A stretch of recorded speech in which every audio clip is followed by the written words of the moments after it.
గుజరాత్లోని అహ్మదాబాద్ ఎయిర్పోర్టు సమీపంలో air India విమానం కూలిపోయింది. విమానం ప్రమాదానికి గురైన సమయంలో 2 పైలట్లు, 10 మంది క్యాబిన్ సిబ్బందితో సహా 242 మంది ఉన్నారని అధికారులు వెల్లడించారు. విమానం మెడికల్ కాలేజీ హాస్టల్ భవనంపై కూలడంతో పలువురు వైద్య విద్యార్థులు మరణించినట్లు, మరికొందరు తీవ్రంగా గాయపడినట్లు తెలుస్తోంది. ఎయిర్ ట్రాఫిక్ కంట్రోల్ ఏటీసీ అధికారులు చెప్పిన వివరాల ప్రకారం అహ్మదాబాద్ నుంచి మధ్యాహ్నం 1:39 గంటలకు రన్వే 23 నుంచి బయలుదేరింది.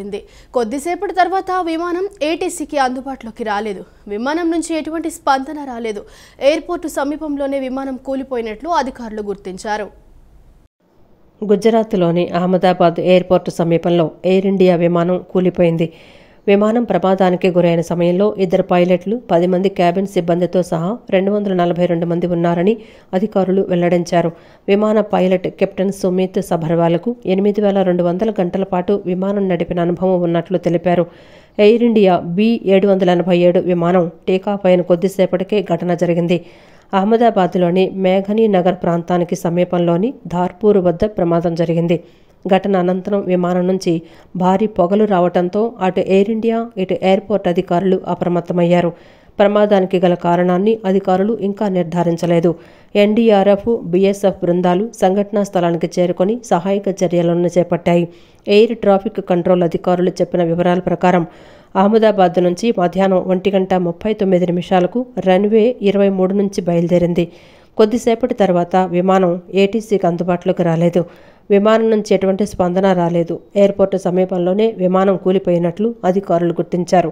మెడికల్ కాలేజీ భవనంపై పడటంతో పలువురు వైద్య విద్యార్థులు మరణించినట్లు, మరికొందరు తీవ్రంగా గాయపడినట్లు తెలుస్తోంది.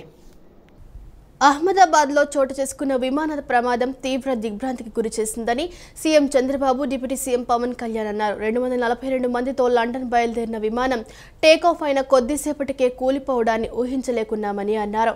వైద్య కళాశాల వసతి భవనాలపై కూలటంతో ఒక మహా విషాదంగా మిగిలిందన్నారు. ఈ దుర్ఘటనలో మృతుల కుటుంబాలకు దేశం బాసటగా ఉండాల్సిన సమయం ఇదన్నారు. అహ్మదాబాద్లో విమాన ప్రమాద ఘటన తీవ్ర దిగ్భ్రాంతికి గురిచేసిందని మంత్రి నారా లోకేష్ అన్నారు. మృతుల కుటుంబాలకు సంతాపం ప్రకటించారు. ఘటనలో బాధితులైన వారి కోసం ప్రార్థిస్తున్నానని తెలిపారు. అలానే అక్కడ సహాయ చర్యలు వేగంగా జరగాలని కోరుకుంటున్నట్లు మంత్రి లోకేష్ తెలిపారు. ఎన్డీఏ కూటమికి అభివృద్ధి, సంక్షేమం 2 కళ్ళు అని ఏపీ సీఎం చంద్రబాబు అన్నారు. ఎంతమంది పిల్లలుంటే అంతమందికి తల్లికి వందనం అమలు చేస్తున్నామని చెప్పారు. సంపద సృష్టిస్తాం, ఆదాయాన్ని పెంచుతామని ముందే చెప్పామని, పెంచిన ఆదాయాన్ని అభివృద్ధి, సంక్షేమ కార్యక్రమాలకు ఉపయోగిస్తున్నామని తెలిపారు. కూటమి పాలనకు నేటితో ఏడాది పూర్తయిన సందర్భంగా ఉండవల్లిలోని నివాసంలో మంత్రి లోకేష్తో కలిసి సీఎం చంద్రబాబు మీడియా సమావేశం నిర్వహించారు. తల్లికి వందనం పథకం 67 లక్షల మంది విద్యార్థులకు వర్తింపచేస్తున్నామని, దీనికోసం 10,091 కోట్లు ఖర్చు చేస్తున్నామన్నారు. ఇందులో 1,346 కోట్లు పాఠశాలల అభివృద్ధికి వెళ్తుందని చెప్పారు. గతంలో అమ్మఒడికి ఉన్న మార్గదర్శకాలే కొనసాగిస్తున్నామన్నారు. అయితే అప్పట్లో ఒకరికి మాత్రమే ఇస్తే ఇప్పుడు ఎంతమంది పిల్లలుంటే అంతమందికి తల్లికి వందనం ఇస్తున్నామన్నారు. గత ప్రభుత్వం 42,61,965 మందికి ఇస్తే మేము 67,27,164 మందికి వర్తింపచేశామన్నారు. అప్పటితో పోలిస్తే అదనంగా 24,65,199 మందికి ఇస్తున్నామన్నారు. అప్పుడు 5,540 కోట్లు కేటాయిస్తే ఇప్పుడు 8,745 కోట్లు ఖర్చు చేస్తున్నామన్నారు. తల్లి లేకపోతే తండ్రి లేదా సంరక్షకుడి ఖాతాలో జమ చేస్తామన్నారు. అనాథలకు జిల్లా కలెక్టర్ నిర్దేశించిన ప్రకారం వారి ఖాతాల్లో వేస్తామన్నారు.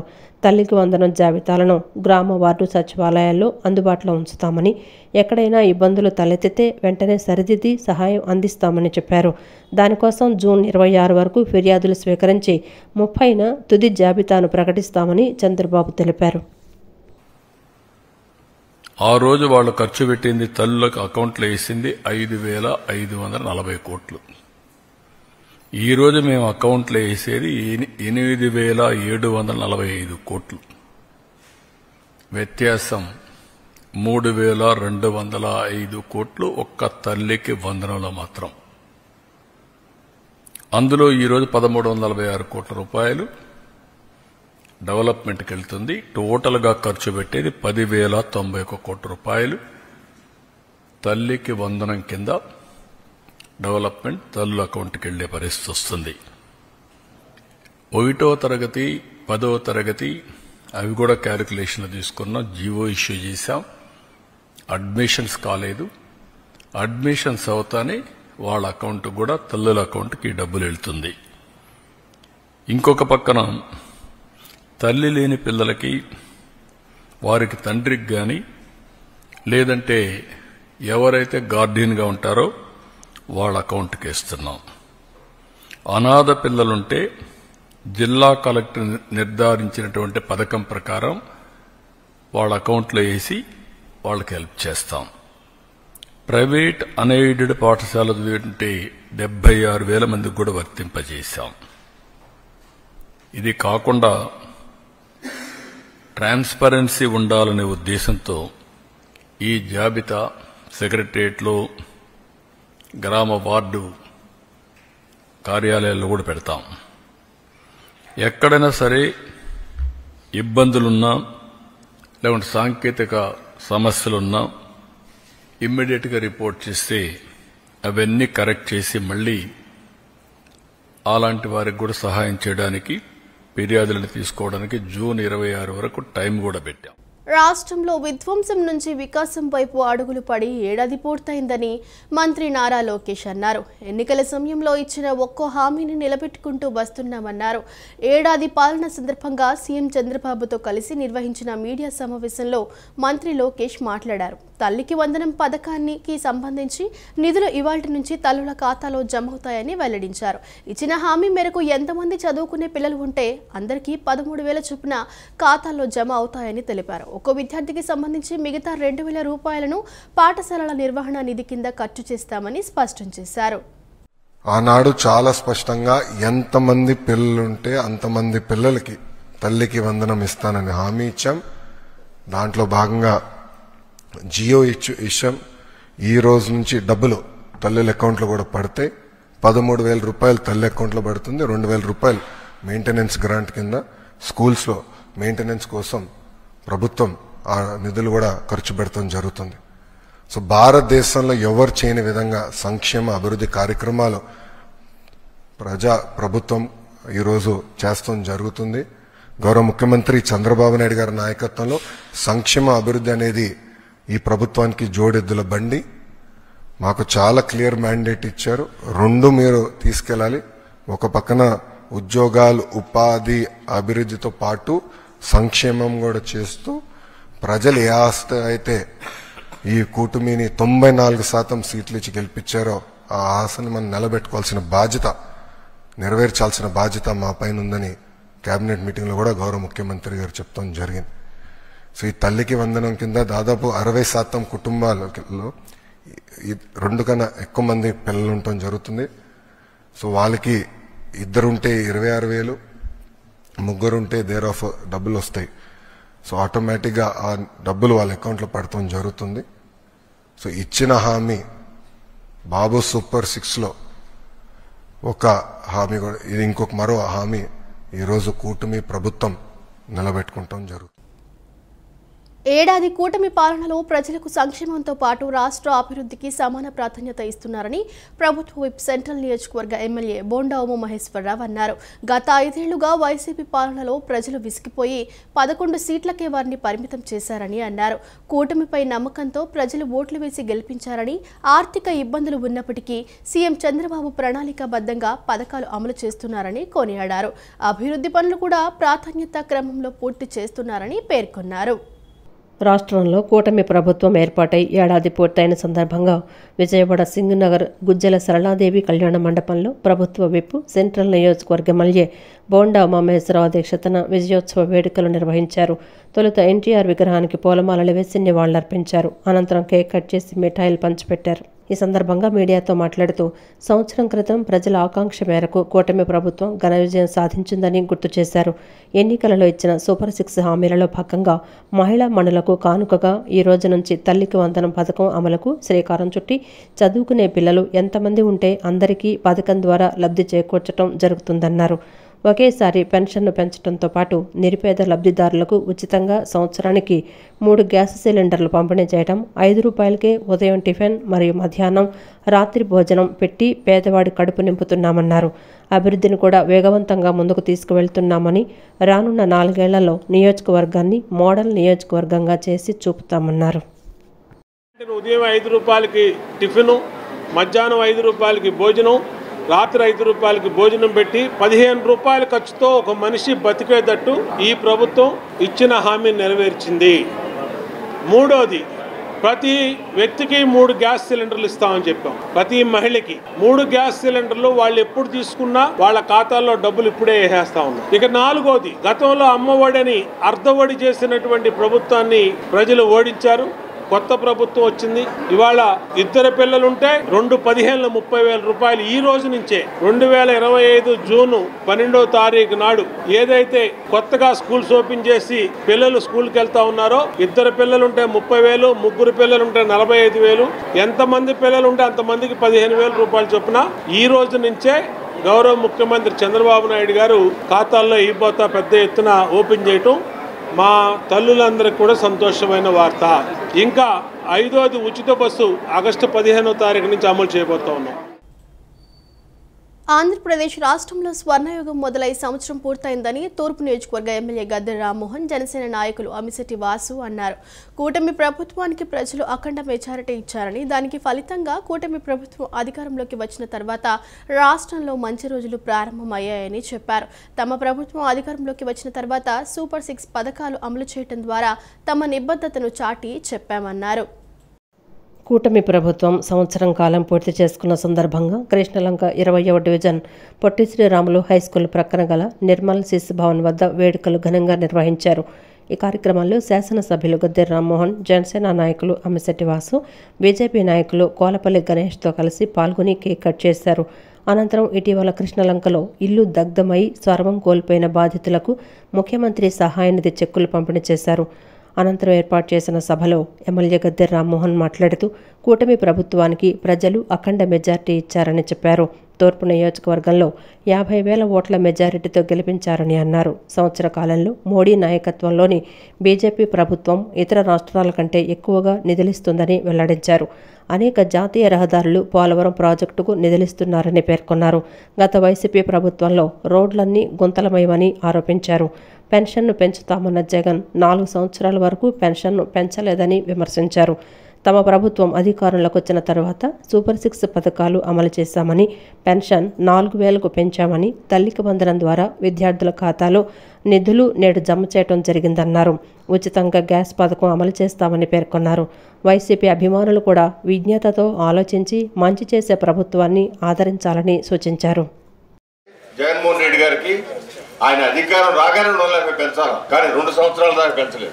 2 సంవత్సరాలకి 250 పెంచారు. తర్వాత ఎలక్షన్లు రేపు జరుగుతాయని ఇంకో 250 పెంచారు. అలాంటిది ఇవాళ సూపర్ 6 ఇంకా అవ్వలేదు అని చెప్తా ఉన్నారు. అయినా కూడా అవ్వలేదు అని చెప్తా ఉన్నారు. ఇవాళ అమ్మ వందనం, నువ్వు అమ్మ వందనం 5 సంవత్సరాలు ఎన్నిసార్లు ఇచ్చావు? అమ్మఒడి, అది అమ్మఒడి కదా, అమ్మఒడి ఎన్నిసార్లు ఇచ్చా? 3 సార్లు ఇచ్చాడు 5 సంవత్సరాలు. ఇవాళ సిస్టమేటిక్ గా ఇవాళ ఇస్తున్నారు. మళ్ళీ ఖచ్చితంగా 2029 కల్లా 5 సార్లు అయిపోతుంది. కనీసం 250 రూపాయలు పెంచడానికి 2 సంవత్సరాలు తీసుకున్న వ్యక్తిని నీకు మాట్లాడే హక్కు ఉందా అని అడుగుతాం. మద్యపాన నిషేధం చేస్తానని చెప్పి మద్యపాన నిషేధం కాదు, మనుషులు నిషేధం చేశారు. విషపూరితమైన మద్యం ఇచ్చి అనేకమైన కుటుంబాల్లో మగవాళ్ళు నిర్వీర్యమైపోయి నరాల బలహీనత వచ్చి మంచాన పడి మరణించి కిడ్నీలు పోయినాయి, లివర్లు పోయినాయి, మంచాన పడేశారు. సో ఆయన వాళ్ళ కౌరులు చెబుతా ఉన్నాడు, వాళ్ళ నాయకులు. అనంతరం జనసేన నేత అమిశెట్టి వాసు మాట్లాడుతూ సరిగ్గా గత ఏడాది ఆంధ్రప్రదేశ్కు స్వర్ణయుగం మొదలైందని వెల్లడించారు. గత ప్రభుత్వంలో కృష్ణలంక ప్రాంతం గంజాయి ప్రాంతంగా మారిందన్నారు. కూటమి ప్రభుత్వం అధికారంలోకి వచ్చి మంచి పరిస్థితులు వచ్చాయన్నారు. నిబద్ధతకు మారుపేరు ఎమ్మెల్యే గద్దె రామ్మోహన్ అని ప్రశంసించారు. ఇల్లు కట్టుకోవడం ఆపేశారు. మరి పెద్ద పెద్ద బిల్డర్స్ ఇసుక కొనలేక పక్క రాష్ట్రాలకు వెళ్ళిపోయారు. మరి ఈరోజు కూటమి ప్రభుత్వం రాగానే ఇసుకని ఫ్రీగా ఇచ్చి ఇసుక కొనేవాళ్ళు లేరు, అంటే అంత ఫ్రీగా ఇస్తుంది. ఈ కూటమి ప్రభుత్వం కోసమే జనసేన అధ్యక్షుడు పవన్ కళ్యాణ్ గారు గత ప్రభుత్వంతో ఎన్నో అవమానం పడి కూటమిని ఏర్పాటు చేయాలనే ఒక సంకల్పంతో మరి ఈరోజు కూటమిని పరిపాలన ఎలా ఇస్తున్నారు చూస్తా ఉన్నాం. ఈరోజు చంద్రబాబు నాయుడు గారు 76 సంవత్సరాలు వచ్చిన ప్రజల దగ్గరికి వెళ్ళి ప్రజల కష్టాలు తెలుసుకొని తక్షణమే తన కష్టాల పరిష్కారం చేస్తున్నటువంటి చంద్రబాబు నాయుడు గారు, పవన్ కళ్యాణ్ గారు, మోడీ గారు. ఈ రోజు మోడీ గారు ఉండబట్టే మనకు రాజధాని ప్రాంతంలో మనం ఎన్ని పనులు చేసుకున్నా ప్రాణాపాయ స్థితిలో ఉన్న రోగులకు వైద్య సేవలు అందించి ప్రాణాలను కాపాడుతున్న వైద్యులను సత్కరించుకోవటం దైవ సేవతో సమానమని ఏపీ ఎన్జీఓ రాష్ట్ర అధ్యక్షులు ఏ విద్యాసాగర్ అన్నారు. వైద్యుల దినోత్సవాన్ని పురస్కరించుకొని రూట్స్ హెల్త్ ఫౌండేషన్ వైద్యులకు అవార్డులు అందజేయటం అభినందనీయమని తెలిపారు. వైద్యులు ప్రత్యక్ష దైవాలతో సమానమని వారిని గౌరవించి సత్కరించుకోవటం ప్రతి ఒక్కరూ బాధ్యతగా గుర్తించాలన్నారు. ఏపీ ఎన్జీఓ అసోసియేషన్ ఆధ్వర్యంలో త్వరలో మెగా వైద్య శిబిరాన్ని నిర్వహిస్తామని తెలిపారు. రూట్స్ హెల్త్ ఫౌండేషన్ ఆధ్వర్యంలో అందచేయనున్న 12వ వార్షిక అవార్డులకు సంబంధించిన బ్రోచర్, క్యూఆర్ కోడ్లను గాంధీనగర్లోని ఎన్జీఓ హోమ్ నందు ఏపీ ఎన్జీఓ రాష్ట్ర అధ్యక్షులు ఏ విద్యాసాగర్, ఫౌండేషన్ చైర్మన్ పోలవరపు విజయభాస్కర్, ప్రతినిధులు, ప్రముఖ వైద్యులతో కలిసి ఆవిష్కరించారు. ఈ సందర్భంగా విద్యాసాగర్ మాట్లాడుతూ గత 12 ఏళ్లుగా రూట్స్ హెల్త్ ఫౌండేషన్ వైద్యులను సత్కరించుకోవడంతో పాటు పలు సేవా కార్యక్రమాలను నిర్వహించడం అభినందనీయమన్నారు. ముఖ్యంగా మహిళలు ఎదుర్కొంటున్న క్యాన్సర్ మహమ్మారి నుంచి రక్షణ పొందేందుకు అవగాహన కార్యక్రమాలను నిర్వహించి చైతన్యవంతులను చేయటం ముదావహమన్నారు. అనారోగ్య సమస్యలతో ఆసుపత్రులకు విచ్చేసే ఉద్యోగులకు మెరుగైన వైద్య సేవలు అందించేందుకు ప్రభుత్వ, ప్రైవేటు వైద్యులు సహకారం అందించాలని కోరారు. సెంటర్ దాని ఒక రోజున ప్రత్యేకంగా ఉద్యోగులకు కండక్ట్ చేయాలని చెప్పి విజయభాస్కర్ గారు కూడా అభిలషిస్తున్నారు. మరి ఉద్యోగులకు సంబంధించి ఆ కార్యక్రమాన్ని కూడా ఈ నెలలోనే ఏర్పాటు చేస్తామని చెప్తూ ఆయన చేస్తున్న కార్యక్రమాలన్నింటిలో కూడా ఏపీ ఎన్జీఓ అసోసియేషన్ పక్షాన, జేఏసీ పక్షాన, రాష్ట్ర ప్రభుత్వోద్యోగులందరి పక్షాన కూడా వారికి ఎల్లప్పుడూ మా సహకారం చేయుత ఉంటాయని చెబుతూ ఈ 12th యాన్యువల్ అవార్డ్స్ జయప్రదంగా జరగాలని కోరుకుంటున్నాం. అనంతరం ఫౌండేషన్ గౌరవాధ్యక్షులు డాక్టర్ రమణమూర్తి మాట్లాడుతూ వైద్య వృత్తిలో విశిష్ట సేవలు అందిస్తున్న వైద్యులను గుర్తించి వారికి అవార్డులు ప్రదానం చేస్తున్న రూట్స్ హెల్త్ ఫౌండేషన్ పలువురికి ఆదర్శంగా నిలుస్తోందన్నారు. అందరికీ ఆమోదయోగ్యమైన డాక్టర్లను అవార్డులకు ఎంపిక చేసేందుకు పారదర్శకంగా నామినేషన్లు స్వీకరించడం అభినందనీయమన్నారు. ఫౌండేషన్ నిర్వహించే సేవా కార్యక్రమాలకు తమ వంతు సహకారం అందించేందుకు సిద్ధంగా ఉన్నట్లు తెలిపారు. వాళ్ళు చేస్తున్న సర్వీస్ యాక్టివిటీస్లో ముఖ్యంగా క్యాన్సర్ అవేర్నెస్ క్యాంపులు, కొన్ని వందల క్యాన్సర్ అవేర్నెస్ క్యాంపులు కండక్ట్ చేశారు. హాస్పిస్ రన్ చేస్తున్నారు రూట్స్ హెల్త్ ఫౌండేషన్. వీటన్నిటికీ కూడా డాక్టర్ విజయభాస్కర్, ఆయన టీము వాళ్ళు సంవత్సరం అంతా కూడా వాళ్ళు పడుతున్న కష్టాన్ని నిజంగా అభినందిస్తూ ఈ డాక్టర్స్ డే ఫంక్షన్ కూడా చాలా బాగా జరగాలని మనస్ఫూర్తిగా కోరు. అనంతరం రెడ్ క్రాస్ జిల్లా అధ్యక్షులు డాక్టర్ జి సమరం మాట్లాడుతూ 12 ఏళ్ల క్రితం తొలిసారిగా హెల్త్ ఫౌండేషన్ ప్రకటించిన అవార్డుల్లో తొలి అవార్డు స్వీకరించడం ఎప్పటికీ మర్చిపోలేనన్నారు.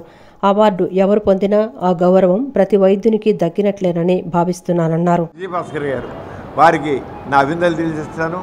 అలాగే దక్కిన బృందం కూడా ఎంతో వండర్ఫుల్ సేవలు అందిస్తున్నారు. రేపు జూలై 6వ తారీఖున ఇక్కడ విజయవాడలో ఇక్కడ ఫంక్షన్ జరుగుతోంది. దానికి అందరూ పాల్గొనాలని కోరుతున్నాను.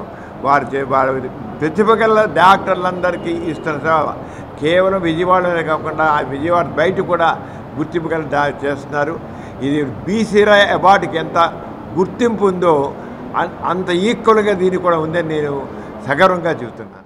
అనంతరం foundation chairman doctor Polavarapu Vijayabhaskar మాట్లాడుతూ రూట్స్ హెల్త్ ఫౌండేషన్ ఆధ్వర్యంలో వైద్య వృత్తిలో సేవలందిస్తున్న సీనియర్ వైద్యునికి లైఫ్ టైం అచీవ్మెంట్ అవార్డు, సామాజిక సేవ చేస్తున్న ఒకరికి roots health service award, best ayurvedic physician award, best naturopathic physician award, best health service award ప్రదానం చేయనున్నట్లు ఆయన తెలిపారు. ఈ నెల 13వ తేదీ నుంచి నామినేషన్లను స్వీకరిస్తున్నామని, క్యూఆర్ కోడ్ను స్కాన్ చేసి ఈ నెల 23వ తేదీలోగా రిజిస్టర్ చేసుకోవాలని ఆయన కోరారు. జూలై 6న సిద్ధార్థ ఆడిటోరియంలో అవార్డుల ప్రధానోత్సవం జరుగుతుందన్నారు. సచివాలయంలోని రియల్ టైమ్ గవర్నెన్స్ సొసైటీను ఇథియోపియా దేశానికి చెందిన ప్రతినిధుల బృందం సందర్శించింది. ఇథియోపియా దేశ digital agriculture and finance programme director Girum Ketema Teklemariam నేతృత్వంలో 10 మంది ప్రతినిధుల బృందం అమరావతిలో పర్యటిస్తోంది. ఇందులో భాగంగా ఈ బృందం ఆర్టీజీఎస్ను సందర్శించింది. RTGS deputy CEO M Madhuri RTGS పనితీరు గురించి వివరించారు. సచివాలయంలోని రియల్ టైమ్ గవర్నెన్స్ సొసైటీని ఇథియోపియా దేశానికి చెందిన ప్రతినిధుల బృందం సందర్శించింది. ఇథియోపియా దేశ digital agriculture and finance programme director Girum Ketema Teklemariam నేతృత్వంలో 10 మంది ప్రతినిధుల బృందం అమరావతిలో పర్యటిస్తోంది. ఇందులో భాగంగా ఈ బృందం ఆర్టీజీఎస్ను సందర్శించింది. ఈ బృందానికి RTGS deputy CEO M Madhuri స్వాగతం పలికారు. ఆర్టీజీఎస్ పనితీరు గురించి ఆమె ఈ బృందానికి వివరించారు. ప్రభుత్వానికి ప్రజలకు మధ్య సాంకేతిక వారధిలా ఆర్టీజీఎస్ పనిచేస్తున్న తీరు గురించి తెలిపారు. విజనరీ ముఖ్యమంత్రి నారా చంద్రబాబు నాయుడు వినూత్న ఆలోచనల నుంచి ఆర్టీజీఎస్ వ్యవస్థ రూపుదిద్దుకుందన్నారు. ఇలాంటి సాంకేతిక వ్యవస్థను ఏర్పాటు చేసుకున్న మొట్టమొదటి రాష్ట్రంలో భారతదేశంలో ఆంధ్రప్రదేశ్ మాత్రమేనన్నారు. ప్రభుత్వంలోని అన్ని శాఖల డేటాను అనుసంధానిస్తూ ఒక పెద్ద డేటా లెక్కను రూపొందిస్తున్నామని, దీని ద్వారా పాలన మరింత సరళీతరం చేయడానికి వీలవుతుందన్నారు. ప్రజలు పనుల కోసం ప్రభుత్వ కార్యాలయాల చుట్టూ తిరగాల్సిన అవసరం లేకుండా వారి మొబైల్ ఫోన్లోనే ప్రజలకు అన్ని సేవలు అందించాలన్నదే ప్రభుత్వ ఆశయమన్నారు. ఇందులో భాగంగా ప్రభుత్వం మనమిత్ర పేరిట వాట్సాప్ గవర్నెన్స్ను ప్రారంభించిందన్నారు. ప్రస్తుతం 455 రకాల సేవలను వాట్సాప్ గవర్నెన్స్ ద్వారా అందజేస్తున్నామని, రాబోయే రోజుల్లో ప్రజలకు 1000కి పైగా సేవలను వాట్సాప్ గవర్నెన్స్ ద్వారా అందించాలన్నదే లక్ష్యమని చెప్పారు. విజయవాడ నగరపాలక సంస్థ కౌన్సిల్ సమావేశంలో వాంబే కాలనీకి సమీపంలో చేపల మార్కెట్ ఏర్పాటు చేసేందుకు ప్రతిపాదనలు పెట్టడాన్ని ఖండిస్తున్నామని సిపిఎం నగర కార్యదర్శి దోనిపూడి కాశీనాథ్ మండిపడ్డారు. బస్టాండ్ కట్టాల్సిన ప్రాంతంలో చేపల మార్కెట్ పెట్టడం సరికాదన్నారు. విజయవాడ సెంట్రల్ నియోజకవర్గం వాంబే కాలనీలోని జననివాసాల మధ్య చేపల మార్కెట్ పెట్టవద్దంటూ సిపిఎం ఆధ్వర్యంలో నిరసన కార్యక్రమం చేపట్టారు. ఎమ్మెల్యే బోండా ప్రతిపాదనను నిరసిస్తూ నినాదాలు చేశారు. అనంతరం సిపిఎం నగర కార్యదర్శి దోనేపూడి కాశీనాథ్ మాట్లాడుతూ ఎంతో మంది పేద ప్రజలు ఉన్న వాంబే కాలనీ ప్రాంతంలో మినీ బస్టాండ్ ఎంత అవసరమన్నారు. అలాంటి ప్రాంతంలో చేపల మార్కెట్ ఏర్పాటు చేసేందుకు ఎమ్మెల్యే బోండా ఉమా ప్రతిపాదనలు కౌన్సిల్లో పెట్టడం దుర్మార్గమన్నారు. ఈ ప్రతిపాదన హాస్యాస్పదం, ఆశ్చర్యంగా ఉందన్నారు.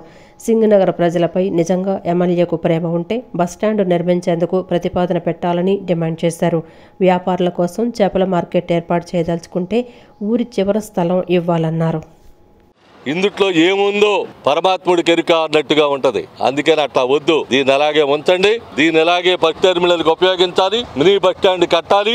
మినీ బస్ స్టాండ్కి ఉపయోగించి ప్రాంతంలో ఉన్నటువంటి వేల మంది ప్రజానీకానికి, ప్రయాణికులకి సౌకర్యానికి ఇబ్బంది లేకుండా రవాణా సౌకర్యం కల్పించేటువంటి దాంట్లో ముఖ్యమైనటువంటి పాత్ర వహించేటువంటి స్థలం. ఈ స్థలం పక్కనే ఐకాన్ పార్క్ ఉంది. అంటే ఇక్కడేమో చేపల మార్కెట్, పక్కన ఐకాన్ పార్కా? ఏమన్నా అర్థం ఉందంటే ఎమ్మెల్యే గారు, ఇది చాలా హాస్యాస్పదమైనటువంటి ప్రతిపాదన, ఆశ్చర్యకరమైనటువంటి ప్రతిపాదన. నిజంగా సింగనారు, వాంబే కాలనీ, పాయికాపురం ఈ ప్రజానీక మీద నీ గౌరవం ఉంటే, ఈ ప్రజల యొక్క సౌకర్యం కావాలి అని చెప్పని అనుకుంటే వెంటనే బస్టాండ్ నిర్మాణం చేయించేదానికి నువ్వు ప్రతిపాదన పెట్టుంటే ప్రజలు హర్షించేవాళ్ళు, మేము హర్షించేవాళ్ళం. నీ ప్రతిపాదనకి కరెక్ట్ అని చెప్పనేటువంటి నిర్ణయానికి వచ్చి ఉండేవాళ్ళం. కానీ అలా కాకుండా హోల్సేల్ చేపల మార్కెట్కి ఇవ్వాలి అని చెప్పనేటువంటిది ఇక్కడ కాకపోతే చేపల మార్కెట్కి అవతల ఇవ్వండి, ఊరు చివర చాలా ఉన్నాయి. పార్కు అధ్వాన స్థితిలో ఉంది.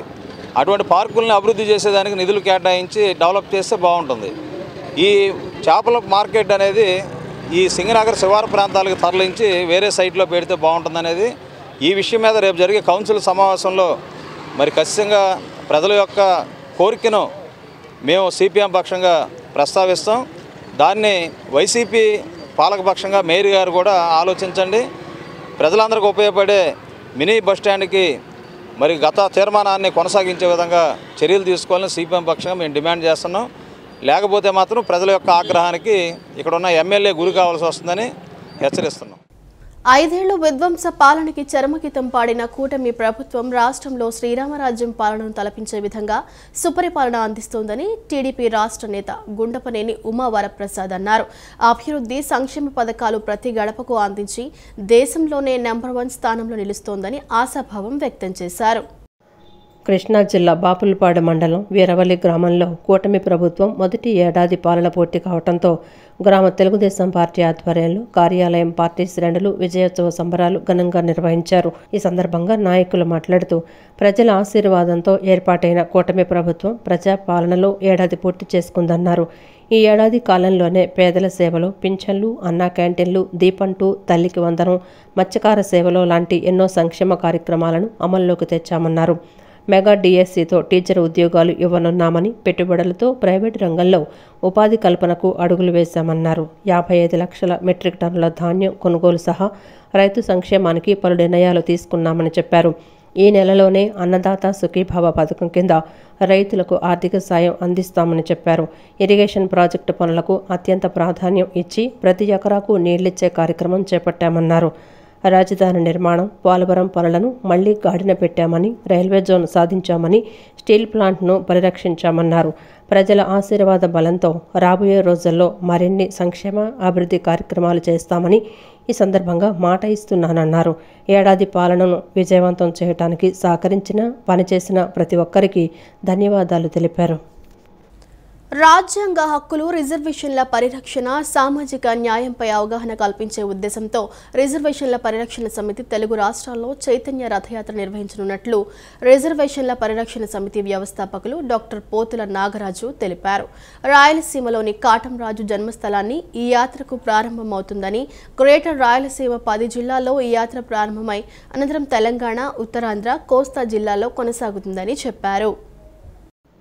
రాజ్యాంగ హక్కులు, రిజర్వేషన్ల పరిరక్షణ, సామాజిక న్యాయంపై అవగాహన కల్పించే ఉద్దేశంతో రిజర్వేషన్ల పరిరక్షణ సమితి తెలుగు రాష్ట్రాలలో చైతన్య రథయాత్ర ప్రారంభించనుంది. ఈ మేరకు వ్యవస్థాపకులు డాక్టర్ పోతుల నాగరాజు విజయవాడలో మీడియాకు వివరాలు తెలిపారు. తెలుగు రాష్ట్రాలలో ఆర్థిక, సామాజిక, రాజకీయ వివక్ష పెరుగుతున్న పరిస్థితుల్లో ప్రజల్లో చైతన్యం కల్పించడం అవసరమని వారు పేర్కొన్నారు. డాక్టర్ బిఆర్ అంబేద్కర్ ఆవిష్కరించిన రాజ్యాంగ స్ఫూర్తి క్రమంగా బలహీనపడుతోందని, ఉచిత విద్య, వైద్యం వంటి హక్కులు కార్పొరేట్ శక్తుల చేతిలో కోల్పోతున్నాయని ఆవేదన వ్యక్తం చేశారు. ప్రస్తుతం రాష్ట్ర పాలన కొద్ది శాతం ఉన్న అధికార కార్పొరేట్ వర్గాలకు అనుకూలంగా సాగుతోందని, పరిశ్రమల పేరుతో లక్షల ఎకరాల భూములు వారి వద్దకు వెళ్తూ ఉండగా దళితులు, గిరిజనులు, మైనార్టీలు, బలహీన వర్గాలు నష్టపోతున్నారని చెప్పారు. మీడియా కూడా కార్పొరేట్ నియంత్రణలో ఉన్న పరిస్థితులు, ప్రజల సమస్యలు వెలుగుతీసేందుకు ముందుకు రావడం లేదని విమర్శించారు. ఈ పరిస్థితుల్లో ప్రజల్లో చైతన్యం కలిగించేందుకు చైతన్య రథయాత్ర చేపడుతున్నట్లు తెలిపారు. రాయలసీమలోని కాటంరాజు జన్మస్థలాన్ని ఈ యాత్రకు ప్రారంభ బిందువుగా ఎంచుకున్నట్లు తెలిపారు. గ్రేటర్ రాయలసీమ 10 జిల్లాల్లో ఈ యాత్ర ప్రారంభమై అనంతరం తెలంగాణ, ఉత్తరాంధ్ర, కోస్తా జిల్లాల్లో కొనసాగుతుందని చెప్పారు. ఈ యాత్ర ద్వారా విద్యను జాతి వనరుగా, వైద్యం ప్రజల హక్కుగా భావించే దిశగా ప్రజల్లో చైతన్యం కలిగించాలనే లక్ష్యంతో రిజర్వేషన్ల పరిరక్షణ సమితి ముందుకు సాగుతుందని స్పష్టం చేశారు. త్వరలో యాత్రకు సంబంధించిన పూర్తి షెడ్యూల్, రోడ్ మ్యాప్ విడుదల చేస్తామని తెలిపారు. 87% ఉన్నటువంటి ప్రజలకు ఆర్థిక ఫలాలు లేవు, సామాజిక సమానత్వం లేదు, రాజకీయాల్లో ఇప్పటికీ వారి యొక్క ప్రాతినిధ్యం అనేటువంటిది శూన్యమవుతోంది. ఇది ముఖ్యంగా తెలుగు రాష్ట్రాల్లో అత్యంత ప్రమాదకరంగా వివక్ష అనేటువంటిది కొనసాగుతాం. దానికి ఈరోజు చదువుకున్నటువంటి విద్యావంతులు కావచ్చు, లేదా సమాజం పట్ల స్పృహ ఉన్నటువంటి మీడియా కావచ్చు, రాష్ట్రాల్లో జరుగుతున్నటువంటి ఆర్థిక అసమానతల్ని పోగొట్టేటువంటి బాధ్యత కావచ్చు, విద్యను పేద ప్రజలకి నాణ్యమైనటువంటి ఫ్రీ ఆఫ్ కాస్ట్ విద్యను అందించేటువంటి బాధ్యత కావచ్చు, వైద్యాన్ని ఉచితంగా నాణ్యమైనటువంటి వైద్యాన్ని ప్రజలకు అందించే బాధ్యత నుంచి ప్రభుత్వాలు వైద్యులకి ఈరోజు వేల కోట్ల వ్యాపారాన్ని విద్యా వైద్యంలోకి తమకు అనుకూలమైనటువంటి వ్యక్తుల్ని చొరబాటు చేసి రాష్ట్రంలో ఉన్న వనరుల్ని కొల్లగొడతా ఉన్నారు. ఒకవైపు శాండు, మట్టి, రాళ్ళు, మైనింగు, ఎర్రచందనం, కొన్ని వర్గాలకి దోపిడీ ఎవరు అధికారంలో ఉంటే వారికి లక్షల కోట్ల విలువైనటువంటి సంపదను ఒకవైపు కొల్లగొడుతూ పశ్చిమ మధ్య బంగాళాఖాతంలో ఉపరితల ఆవర్తనం ఆవరించి ఉందని విశాఖపట్నంలోని వాతావరణ కేంద్రం వెల్లడించింది. అలాగే ఉత్తర కోస్తా, దక్షిణ ఒడిశాలో ప్రస్తుతం ఉపరితల ఆవర్తనం విస్తరించిందని తెలిపింది. ఈ ప్రభావం కారణంగా రాష్ట్రంలో విస్తారంగా వర్షాలు పడే అవకాశం ఉందని పేర్కొంది. పశ్చిమ మధ్య బంగాళాఖాతంలో ఉపరితల ఆవర్తనం ఆవరించి ఉందని విశాఖపట్నంలోని వాతావరణ కేంద్రం వెల్లడించింది. అలాగే ఉత్తర కోస్తా, దక్షిణ ఒడిశాలో ప్రస్తుతం ఉపరితల ఆవర్తనం విస్తరించిందని తెలిపింది.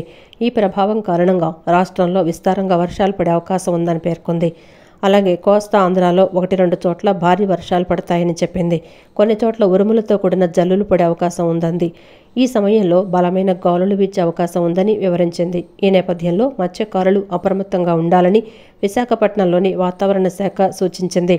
మరోవైపు ఆనుకొని సమయానికంటే ముందే నైరుతి రుతుపవనాలు తెలుగు రాష్ట్రాల్లోకి ప్రవేశించాయి. దీంతో ఇప్పటికే విస్తారంగా వర్షాలు కురుస్తున్నాయి. ఇంకోవైపు కొన్ని ప్రాంతాల్లో ఎండలు మండిపోతున్నాయి. అయితే ఉపరితల ఆవర్తనం ఆవరించి ఉండడంతో రాష్ట్ర వ్యాప్తంగా విస్తారంగా వర్షాలు పడనున్నాయి. సాక్షి కార్యాలయాలపై జరుగుతున్న దాడులను నిరసిస్తూ సాక్షి పత్రికకు చెందిన విలేకరులు, సిబ్బంది విజయవాడ ధర్నా చౌక్లో ధర్నా నిర్వహించారు. ఈ సందర్భంగా సాక్షి మీడియా ప్రతినిధులు మాట్లాడుతూ సాక్షి మీడియాపై రాష్ట్రంలో జరుగుతున్న దాడి పత్రికా స్వేచ్ఛపై జరుగుతున్న దాడి అని చెప్పారు. జర్నలిస్టులు రాజకీయాలకు అతీతంగా పనిచేస్తారని తెలిపారు. రాజకీయాలను పత్రికలపై జోడిస్తూ దాడులు చేయడం సరికాదన్నారు. రాష్ట్రంలో టీడీపీ ప్రభుత్వం సాక్షిపై కక్ష సాధింపు చర్యలకు దిగుతోందని, ఇది సరైన పద్ధతి కాదని అన్నారు. చట్ట ప్రకారం చర్యలు తీసుకునే అవకాశం ప్రభుత్వానికి ఉన్నప్పటికీ కూడా వాటిపైన కేసులు పెట్టి వాళ్ళని అరెస్ట్ చేసి చట్ట ప్రకారం చర్యలు తీసుకుంటూ ఎలాంటి సంబంధం లేని పత్రికా కార్యాలయాల మీద ఎందుకు దాడి జరపాలి అనేది అక్కడ క్వశ్చన్. అంటే కేవలం కుట్రపూరితంగా ఈ ఏదైతే వారు నేరం జరిగిందని భావిస్తున్నారో దానిని సాక్షి పత్రికకి, సాక్షి యాజమాన్యానికి, సాక్షి పత్రికకి ఆపాదించి సాక్షి పత్రిక కార్యాలయాల మీద దాడులు జరిపి సాక్షి సిబ్బంది మానసిక స్థైర్యాన్ని దెబ్బతీసి తద్వారా పత్రిక మనుగడను దెబ్బతీయాలనే ఒక పెద్ద కుట్ర కనిపిస్తూ ఉంది.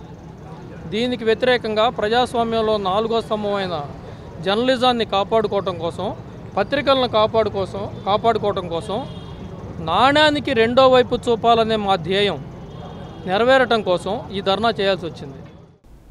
షావోమి సంస్థ ఉత్పత్తులన్నీ ఒకే చోట లభ్యమయ్యేలా వినియోగదారులకు సరికొత్త అనుభూతిని కలిగించేలా ఏలూరు రోడ్డు మ్యూజియం రోడ్డు చివర ఆధునీకరించిన షావోమి షోరూంను నేడు ప్రారంభించారు. షావోమి ఇండియా ప్రతినిధి కునాల్ ఈ సరికొత్త ఎక్స్క్లూజివ్ స్టోర్ను ప్రారంభించారు. స్మార్ట్ ఫోన్స్, టీవీలు, ట్యాబ్స్, ఏఐఓటీలు ఇలా సంస్థ ఉత్పత్తులన్నీ ఇక్కడ లభిస్తాయని చెప్పారు. ఏలూరు రోడ్డు మ్యూజియం రోడ్డు చివర ఆధునీకరించిన షావోమి షోరూంను నేడు ప్రారంభించారు. షావోమి ఇండియా ప్రతినిధి కునాల్ ఈ సరికొత్త ఎక్స్క్లూజివ్ స్టోర్ను ప్రారంభించారు. ఈ సందర్భంగా షావోమి ఇండియా ప్రతినిధి కునాల్ మాట్లాడుతూ సరికొత్త ఎక్స్క్లూజివ్ స్టోర్ను ప్రారంభించేందుకు విజయవాడ రావడం చాలా ఆనందంగా ఉందన్నారు. స్మార్ట్ ఫోన్లకు షావోమి గుర్తింపు పొందిందన్నారు. ఈ స్టోర్లో స్మార్ట్ ఫోన్లు, టెలివిజన్, QLED, AIoTలు అందుబాటులో ఉంటాయని, షావోమి ఉత్పత్తులు వినియోగదారులకు మంచి అనుభూతిని అందిస్తాయని చెప్పారు. అనంతరం Xiaomi India omni channel sales director Mallikarjunarao మాట్లాడుతూ షావోమి ప్రపంచంలో నంబర్ 3 స్మార్ట్ ఫోన్ బ్రాండ్ అని అన్నారు. ఇండియాలో చాలా సంవత్సరాలుగా నంబర్ 1గా ఉందని అన్నారు. తమది ఓమ్ని ఛానల్ అని, రిటైల్, ఆన్లైన్లో కూడా తమ ఉత్పత్తులుంటాయని చెప్పారు. రిటైల్గా వినియోగదారులు కొనుక్కోవాలంటే చాలా అనుభవం కావాలని, దాని నిమిత్తం ఎక్స్క్లూజివ్ అవుట్లెట్లను పెంచుతున్నామని అన్నారు. ఎక్స్క్లూజివ్ అవుట్లెట్ చాలా సంవత్సరాలుగా ఏలూరు రోడ్లో ఉందని, చాలా బిజినెస్ జరుగుతుందని అన్నారు. కొత్త ఫార్మాట్లో అవుట్లెట్లను పునఃప్రారంభించామని చెప్పారు. స్మార్ట్ ఫోన్స్, టీవీలు, ట్యాబ్స్, AIoTలు లభిస్తాయన్నారు. షావోమి ఉత్పత్తులన్నీ ఈ అవుట్లెట్లో లభ్యమవుతాయని, వినియోగదారులు తమకు కావాల్సింది ఎంపిక చేసుకొని కొనుక్కోవచ్చని చెప్పారు. Continues to showcase our experience for the customers. It's continue to be focusing our strategy on omni-channel, and if we look at it, Xiaomi is known for smartphone, but this store is a testament that we have smartphone, televisions, QLED, AIoT, and again the store is there to provide best of class experience to the customers so that the customers can experience the Xiaomi lineup and have a good experience and buy the products. Again, thanks, would want to really thank Vijayawada for the opportunity and great location, and we expect great business out of here and expect all the customers to come. ఈ సందర్భంగా Xiaomi exclusive partner Venkat మాట్లాడుతూ షావోమికి సంబంధించిన అన్ని రకాల ఉత్పత్తులను వినియోగదారులకు అందించడంతో పాటు నాణ్యమైన సర్వీసును కూడా ఇస్తున్నామని తెలిపారు. కొత్త షోరూమ్ ఓపెన్ చేసాము, ఒకసారి విజిట్ చేయండి. డెమోస్ లైవ్ ఉన్నాయి, అన్ని డెమోస్ లైవ్ పెట్టేసేసాం, థ్యాంక్స్ చేసి కొనొచ్చు. ఈ మొత్తం విజయవాడ ప్రజలకి ఇది ఒక మంచి అవకాశం. మా అన్ని ప్రోడక్ట్లు ఏమైతే దొరుకుతాయో అవన్నీ కూడా ఇక్కడ ఎక్స్పీరియన్స్ చేసి కొనొచ్చు. ఇక్కడ నుంచి మేము ఇంకా మా ఎక్స్క్లూజివ్ అవుట్లెట్లు ఇంకా పెంచుకొని కన్జ్యూమర్లందరికీ మా ప్రోడక్ట్ యొక్క ఎక్స్పీరియన్స్ ఇచ్చేదానికి చాలా వేగంగా పనిచేస్తున్నాం మేము. ఇక్కడ విజయవాడ ప్రజలకి, మొత్తం ఆంధ్ర ప్రజలకి అందరికీ మేము ఇంకా షామీ అనే బ్రాండ్ ఇంకా క్లోజ్గా దగ్గరగా వస్తుంది. అందరినీ ఈ అవుట్లెట్ విజిట్ చేసి మా లేటెస్ట్ గ్యాడ్గెట్స్ ఏమున్నాయో, లేటెస్ట్ ఫోన్స్ కానీ, టీవీస్ కానీ, ట్యాబ్స్ కానీ, ఏఐఓ డివైసెస్ కానీ అన్నీ విజిట్ చేసి కొనుక్కోవాలని కోరుకుంటున్నాను. ఎన్డీఏ కూటమి ప్రభుత్వం సుపరిపాలనకు ఏడాది పూర్తయిన సందర్భంగా Arya Vysya welfare and development corporation chairman Doondi Rakesh ఆధ్వర్యంలో విద్యాధరపురంలోని ఆయన కార్యాలయంలో వేడుకలను నిర్వహించారు. శాప్ చైర్మన్ రవినాయుడు, టీడీపీ నాయకులు నాగుల్ మీరా, డూండి రాకేష్ పార్టీ శ్రేణులతో కలిసి కేక్ కట్ చేశారు. అనంతరం వారు మాట్లాడుతూ రాష్ట్ర వ్యాప్తంగా వేడుకలు జరుపుకుంటున్నారని అన్నారు. 2024 ఎన్నికల్లో పశ్చిమ నియోజకవర్గంలో ఒక చరిత్ర సృష్టించారని తెలిపారు. ఎమ్మెల్యే సుజనా చౌదరికి 47,000 మెజారిటీ, ఎంపీ కేశినేని శివనాథ్కు 57,000 మెజారిటీ పశ్చిమ నియోజకవర్గంలో వచ్చిందన్నారు. ప్రజల ఆకాంక్షల మేరకు ఎన్డీఏ కూటమి ప్రభుత్వం పాలన అందిస్తోందని చెప్పారు. ఎన్నికల్లో ఇచ్చిన హామీలను అన్ని అమలు చేస్తున్నారని తెలిపారు. సంక్షేమ ఫలాలు అన్ని ప్రజలకు అందుతున్నాయని అన్నారు. పోలవరం ప్రాజెక్ట్, రాజధాని నిర్మాణం పనులు శరవేగంగా జరుగుతున్నాయని, Visakha steel plant, Visakha railway జోన్ను సాధించుకున్నామని చెప్పారు. 164 సీట్లు కూటమికి ఇచ్చారంటే కేవలం చంద్రబాబు గారి మీద ఉన్నటువంటి నమ్మకం. చంద్రబాబు గారు అయితే నీ రాష్ట్రాన్ని గాడిలో పెట్టగలరు, మళ్ళా తిరిగి ఈ ఆంధ్రప్రదేశ్ ఒక గుర్తింపు తేగలరు అనేటువంటి ఏదైతే ప్రజల ఆకాంక్ష మేరకు చంద్రబాబు నాయుడు గారికి ఉన్నటువంటి అనుభవంతో ఏడాది కాలంగా ఆర్థిక పరిస్థితులను మెరుగుపరచడానికే వారు సమయం వెచ్చించాల్సిన పరిస్థితి వచ్చింది. అన్ని అప్పులు చేశారు. ఈ రోజున కేంద్రం సహకారంతో, నరేంద్ర మోడీ గారి యొక్క సహకారంతో ఈరోజు చంద్రబాబు నాయుడు గారు కానీ, నారా లోకేష్ గారు కానీ, పవన్ కళ్యాణ్ కానీ ఒక ఐక్యంగా రాష్ట్ర అభివృద్ధి ధ్యేయంగా పనిచేయబట్టే ఈరోజు ఫలాలు అందుతూ ఉన్నాయి. అద్భుతమైనటువంటి అమరావతిని శరవేగంతో నిర్మాణం చేసుకోగలుగుతూ ఉన్నాం. పోలవరాన్ని నిర్మాణం చేసుకోగలుగుతూ ఉన్నాం. ఆంధ్రుల హక్కు, విశాఖ హక్కును అవమానించావు. ఈరోజు ఆడబిడ్డలను అవమానిస్తున్నావు. నిన్న నువ్వు ఆడ పొగాకు రైతులు దిగిపోయి అక్కడ మైనార్టీస్ కానీ, ఎస్సీ ఎస్టీ బీసీల ఆడబిడ్డలు అయ్యా నీ నాయకులు మాట్లాడే తప్పు అని చెప్పడానికి వెళ్తే ఆ ఆడబిడ్డల మీద వికృత చేష్టలు ఏంటి? 4వ తేదీ వెన్నుపోటు దినం అంటే ప్రజలు ఓటేయకపోతే వెన్నుపోటుదారులుగా చిత్రీకరించే ప్రయత్నం చేస్తావా? ఏం జరుగుతోంది? నిన్ను 11 సీట్లు కాదు, ఈ రాష్ట్రం నుంచి శాశ్వతంగా వైసీపీని కానీ పెకలించి పూర్తి చేసి పార్టీ అనేది లేకుండా చేస్తేనే ప్రజలు సుఖ సంతోషాలతో ఉండగలుగుతారు. కూడా అతనికి కప్పం కట్టాల్సిన పరిస్థితి మనం గతంలో చూసాం. కానీ ఈరోజు అటువంటి సంఖ్యలు తెగి విజయవాడ పశ్చిమ ప్రజలు ఊపిరి పీల్చుకుంటున్నారన్న సంగతి మరొకసారి మీడియా ముఖంగా తెలియజేసుకుంటున్నా. అదేవిధంగా ప్రభుత్వం ఇస్తున్న పథకాలు ఏవైతే ఉన్నాయో, అటు సంక్షేమం కానివ్వండి, ఇటు అభివృద్ధి కానివ్వండి, నిరంతరం ఎక్కడ ఆగకుండా వారికి ఏం కావాలో వారీగా ఎంక్వైరీలు చేసుకొని, సర్వే రిపోర్టులు తెచ్చుకొని, వారికి ఏం కావాలో అవన్నీ కూడా ఇచ్చుకుంటూ వస్తున్నాం. ప్రజలందరూ కూడా హర్షం వ్యక్తం చేస్తూ ఉన్నారు. ఏదైతే సంవత్సర పాలన మనం అందరం చూసాం, రాబోయే రోజుల్లో మరింత ఉత్సాహంగా, మరింత ప్రజల వద్దకు బాధను తీసుకొని వెళ్ళి వాళ్ళ యొక్క సాధక బాధాలు ఇంకేమన్నా ఇబ్బందులు ఉన్నా తీర్చే పద్ధతిగా ముందుకెళ్తామని విజయవాడ పశ్చిమ నియోజకవర్గ ప్రజలకి మేము అందరం కూడా ఎల్లవేళలా ఒక కుటుంబ సభ్యులాగా అండగా ఉంటామని తెలియజేసుకుంటాం. ఈ వార్తలు ఇంతటితో సమాప్తం. నమస్కారం.